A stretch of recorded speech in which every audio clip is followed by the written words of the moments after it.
my gosh, you have 3 kids under 5 and 1 with a disability. You hold it together so well. You handle it so well. No, I'm just literally hanging on by a string and masking it so well that nobody has any idea.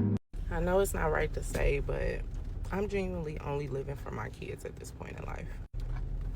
Doing everything alone and having nobody to like lean on, it is mentally exhausting.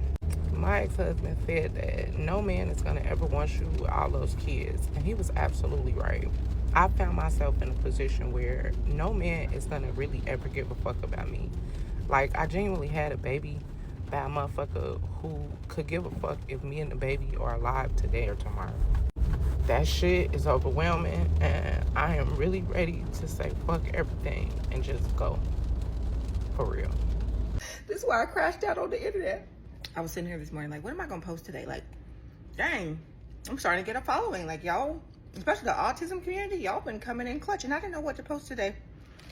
And then I started thinking like, what do they want to hear? What do they want to know? And I was thinking, ADHD, the cabinet's open. My husband said, he was at work the other day, and one of his coworkers said, what does your wife do? You know, and he's like, oh, she's a content creator. But she also has a master's degree in special education. Like, she used to be an early intervention specialist, special education teacher, all that, right? And he was like, don't y'all have like 5 kids with special needs? And he was like, yeah. He was like, so she just been doing this for life? And I had to laugh because this is why I crashed out on the internet. I'm realizing now, because I've been doing this for a long time. Other people's kids, now my kids, and I love it. But it's a whole lot. I chose the career, and now I'm Having 5 kids with special needs has to be extremely hard. Shout out to her, and shout out to the ones that have 1 or 2. Y'all are accepting the challenge y'all didn't fold due to a challenge. I have a serious question, and I've been wondering this. I really prolonged this video for a while. I don't want to say the wrong things or anything, but I do have a serious question. How does someone have that many kids with special needs? I'm concerned. I don't think this information is really put out there, if so, I missed it. I just want to know, how does that happen?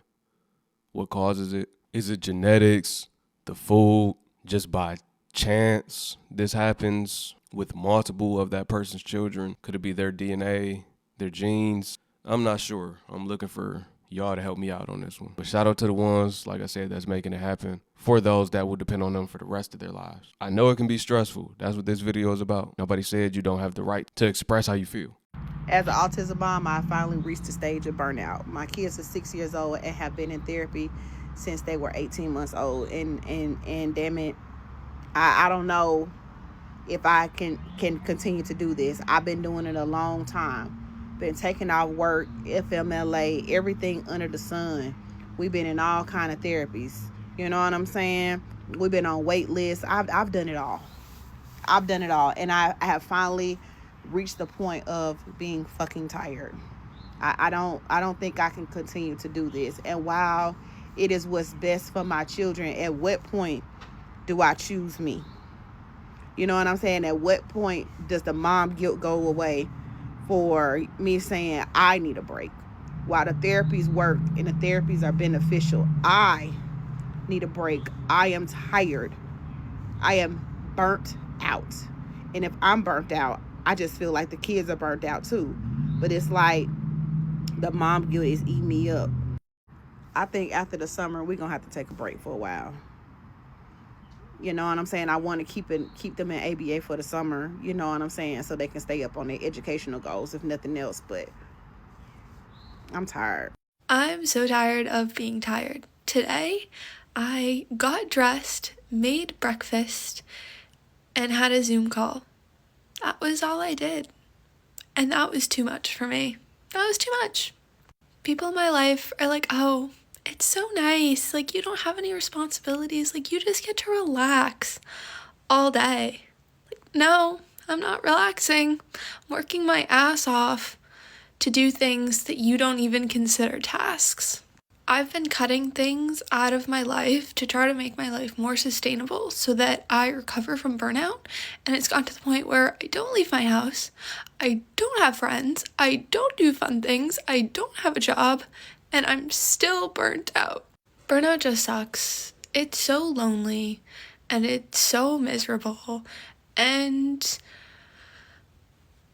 people don't understand the struggle. No matter how much I try to explain how burnout feels, nobody will fully understand it unless they experience it. I may not understand to the entirety of how it is.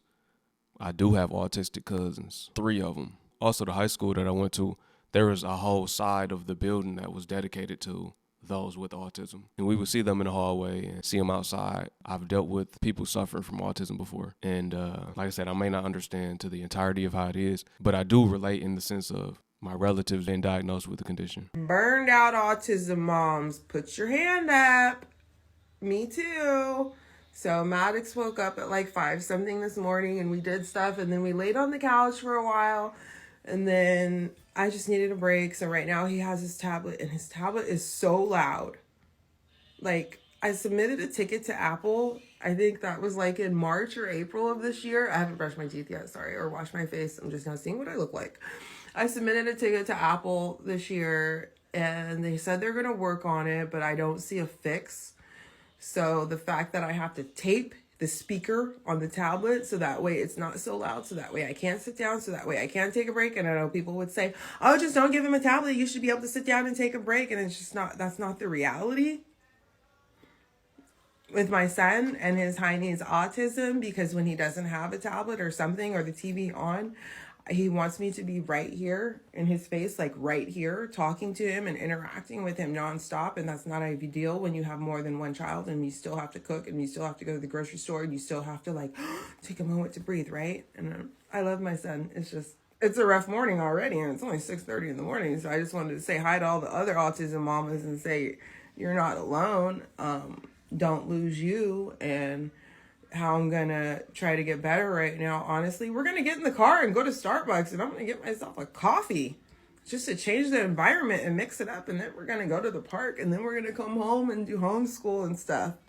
It's just Maddox and I, little bros at Dad's house this whole week. So good morning, autism parents. I hope the tablets aren't driving you absolutely bonkers like they're driving me. This next clip is very much real. I know a lot of autism parents can relate to this. You have to decide, when am I enabling this person by not disciplining them versus when should I discipline them for doing things that are almost out of their control. It's not like they're intentionally doing these things. They're dealing with a condition that's causing it, right? And that's where a lot of parents with autistic children have a hard time deciding how to maneuver with this.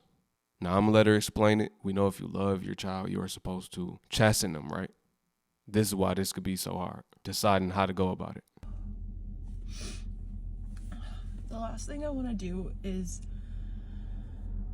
come on the internet and cry, but I just know that there's other special needs moms and parents out there that can relate and understand, like,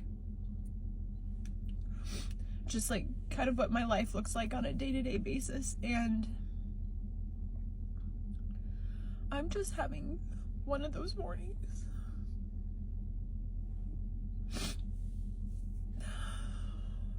Sorry.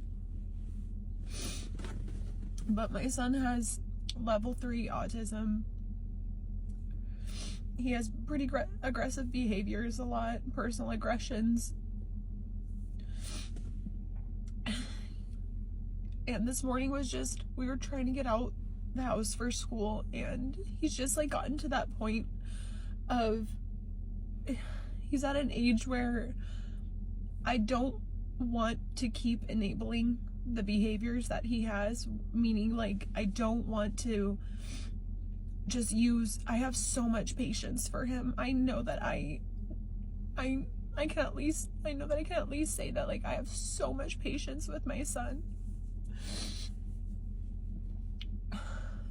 But with that being said, I feel like I struggle with like figuring out like where's the balance of having patience and grace with my son and the like hard time that he's having, and then also like enabling the behavior and making him seem, you know, I don't want him to learn or think that by acting out this way he gets his way.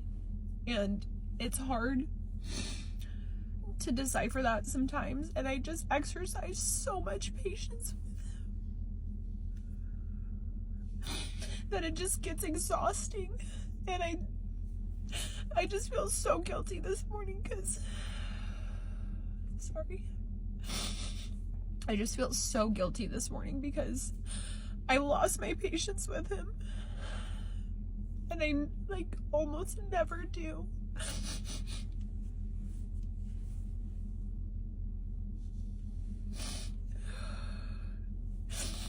And I like yelled at him like pretty harshly.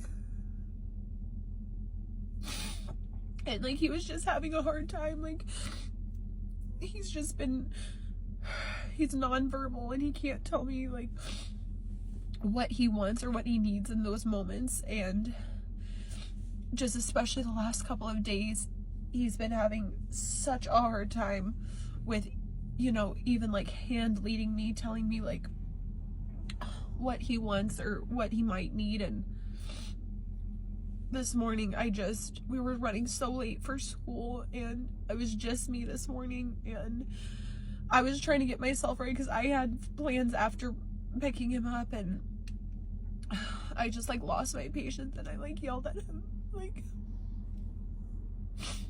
so harshly. And I just feel so guilty about it because I'm not that kind of mom. I know like we all like are just human, and you know sometimes we're gonna lose our patience and stuff, but like I almost never do that with him, and I just can't get over the fact that like I dropped him off at school on that kind of note where I was just, my energy and like mood towards him was just so bad, and it just makes me feel like like I literally just want to go pick him up and like pick him up from school and like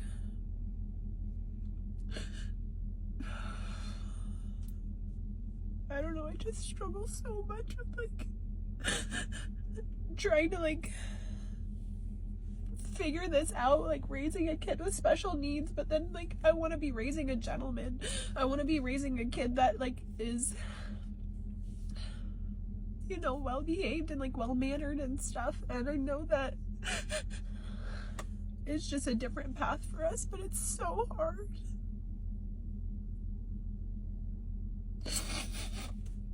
I don't know, not many other people that I know can understand this, and I know that there's a community on here that can at least make this feel like less lonely, because it's just so hard sometimes. Some days are just so hard. I'm having a really hard time as an autistic parent, just like navigating life, because some days I am just so burnt out and I just wake up so depressed and just in pain, and I don't want that to affect my kids, so I have to just push through. Like, I mean, I could ask for help, but who's even gonna help me?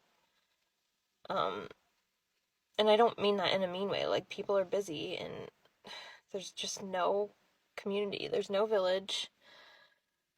Yeah.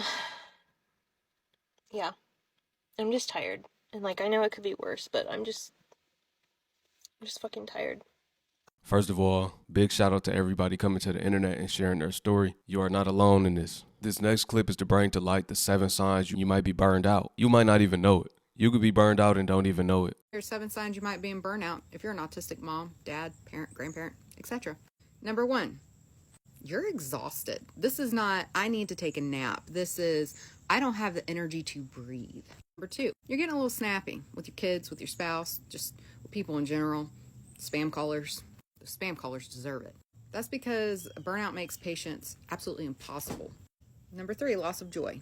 Nothing brings you joy anymore, so you kind of are depressed and you don't want to read that book or you don't want to watch your favorite TV show. You just want to be. That's honestly because you don't have the energy, quite frankly, to process anything. Number 4, emotional numbness. You're dead inside. There's just nothing there. You have nothing to give. You're not even a person right now. You're living outside your body, basically, just watching everything happen. That's because your nervous system has been through so much. Basically like a soldier at war on the field getting shot at. You have PTSD probably. Number 5, you're going to get sick more often. You're going to have headaches. You're going to get colds. Your immune system is 0. Your body's just trying to make it through the day, make it through the next few hours. Number 6, self-isolation. You just want everybody to leave you the heck alone. You want to breathe. You want just silence. So that means no interacting with family or friends or going to events. You just need to be. And number 7 is the spiral of guilt. You feel guilty for the exhaustion, for all the things I just listed. You feel guilty for feeling like you're not meeting your kids' needs. You don't know how to get them to eat a new food. You don't know how to get them to not have a meltdown in the grocery store with like 5 other strangers behind you looking at you like you're the worst parent in the world. You feel guilty for just, I don't know, maybe even that they were born this way. It's not your fault.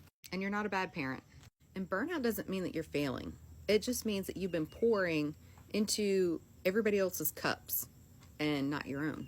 So take the time to reset. If you can find just an hour a day or a time to like have peace, do a prayer, whatever you need to do, watch your favorite show, just veg out, eat your favorite snack, do it. Just make time for you. I would often escape to my car. Nobody would even know where I was at. Didn't go to the bathroom because people could get in the bathroom. So I went to my car. I would just sit there in silence. I would say a prayer. And I would just take some breaths and just chill. Or listen to a worship song. Or maybe a rage song just to get my feelings out. You can only help your child if you're on your game and you're that person that they need. And just know there's a whole village of us right behind you going through the same thing, and you're not alone. Remember, you are not alone in this. If you need to join the community, you can join the Facebook group. Online support groups are out there. Get on there, type it in the search bar, see what you can find, see who you can connect with. Email other parents from online that you come across. Get in contact with them, send them direct messages. However you have to connect, if you have questions, ask questions. If you have concerns, same thing. Post your concerns in these groups. Other people may reach out or you do the reaching out. You could probably find some meetups even, maybe autism awareness events and things of that nature, right? Y'all are right. Nobody can really relate unless they're dealing with this. Those that are will be able to relate and y'all can have conversations. Y'all can build a relationship based on that and really be there for one another emotionally. Hey, I appreciate y'all for tuning in. Let me know what y'all think about this video. Peace to my Hebrew fam. Shalom.